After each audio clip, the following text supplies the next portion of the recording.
Hey, in this video I wanted to share with you a quick tip on how we can create components with interchangeable and fully editable content. All of that without any dirty hacks, plugins or detaching instances.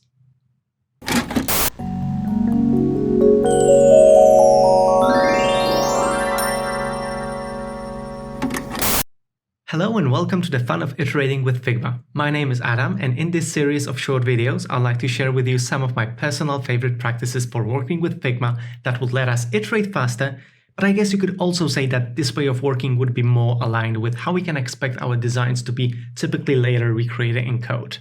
All of the upcoming videos should be listed on your screen right now, and you can expect a Figma community file for each video from the series. In the first video, in order to set up proper foundation for later tips and tricks, I would like to make sure we are all on board with this really simple yet powerful, but I also feel like overlooked idea of placeholder components. And this is something that I have first learned about from an article by Thomas Lowry, a designer advocate at Figma, about 2 years ago, I think. So you see, when designing components such as this one, so windows, side sheets, drop-down lists, oftentimes it is either really challenging or impossible for us designers to predict the content that may end up being here.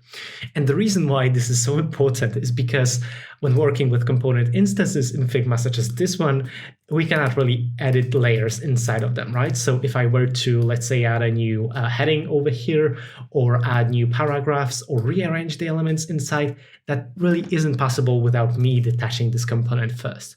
There is this funny tweet that I saw the other day that said every time a component is detached, there is a designer somewhere out there that cries. If you feel like you're this designer, then I feel it makes both of us. Well, thankfully, no components are going to be detached today.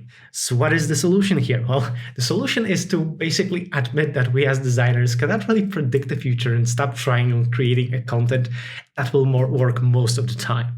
Instead, what we can do is we can create a place for our content to be injected later. But how do we do it? Well, if you have worked with Figma before, chances are you have been creating a set of components for your buttons, such as this one, and that included buttons with icons. And that whenever you had to change your icon, then you would open up this swap instance menu and you would simply pick another icon. And this simple mechanism of swapping instances is precisely what we are going to be using today. Well, what you're looking at right now is a set of variants for my window component. I have one with header and a footer, one without a footer, and one without a header. So what I'm going to do in a second, I'm going to remove all of the content inside, and I'm going to replace it with a component that sole purpose would be to be replaced with another local component later. That is a quite sad story for a component, now that I think about it. Well, anyway, say hello to a placeholder component. I have one ready over here. What we are looking at right now is a simple frame, an outer layout frame with an icon and a text layer inside. And I just decided to give it a styling that resembles Figma's native components functionality, just to avoid any confusion on whether this is or is not a design element, so that when you look at this, you can clearly see this is a utility. So lastly, of course, you have to create a component out of that. And once you're done, what we can do, we can go back to our window component. Let me select the body frame of my variants. I'm going to hit return to select all the layers inside, and then I'm going to remove everything. Now, again, let me make sure I have copied this placeholder component into my clipboard. I'm going to paste it one by one into all of my variants.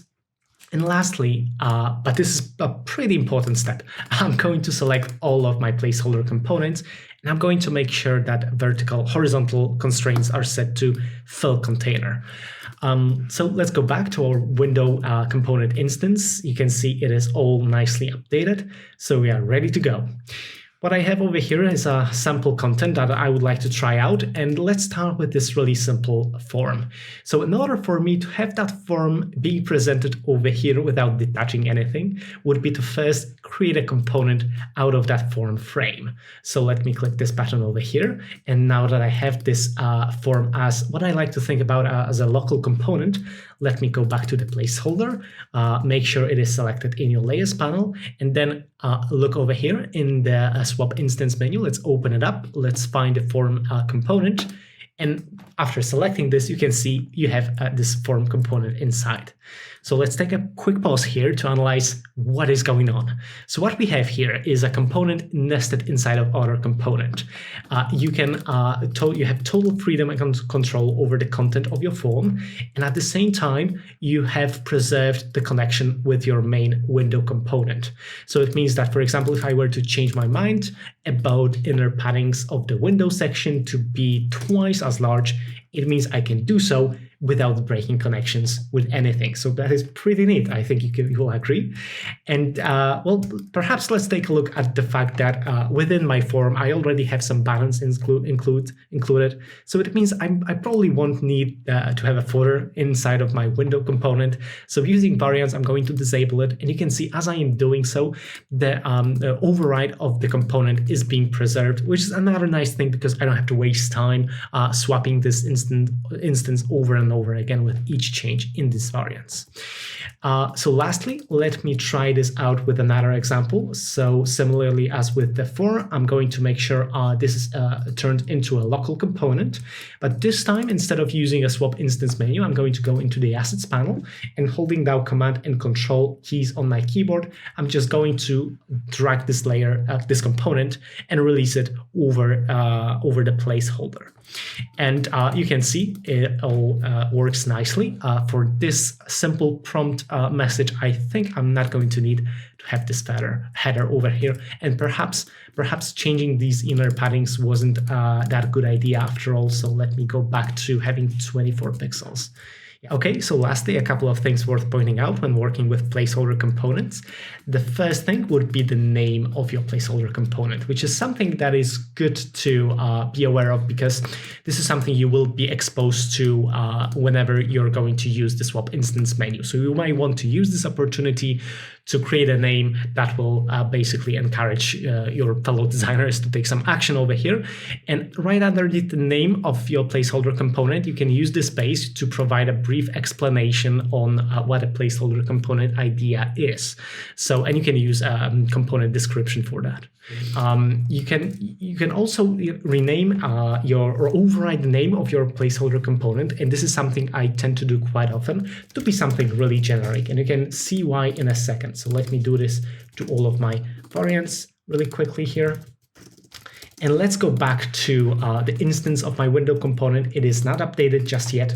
You can see as I was replacing my placeholder component with my prompt local component, the name was being overridden. In case this is something I don't like, let me now reset all overrides. And now having having that name being overridden, if I now try to insert this prompt over here, you can see the content name is being preserved. And finally, you want to make sure that you have set up your constraints properly, because if you fail to do so, what you can expect to happen are some weird things. So for example, instead of, so let me override the width of this placeholder component. You can see it is now set to fixed width. And what is happening now, my prompt local component is basically inheriting that width. In case this is something I don't like, of course, I can override this setting in my component instance. But unless you want to do it every time you use your window components, taking care of that while you're creating your main component is probably a good idea. And the same goes to the height. So I have decided to stick with a fixed height. That is because I'm totally okay with the content affecting the height of my window component. However, if this is something I would not like and I would prefer my window component to have a fixed height, I could set vertical constraints to be, I think, full container, right? And yes, and that will make my window component to be always of the same height, a height that I can later, of course, override. All right, so I think that would be it for the first video. If you enjoyed it and want to be sure you're not going to miss new videos from the series, feel free to follow me on Twitter.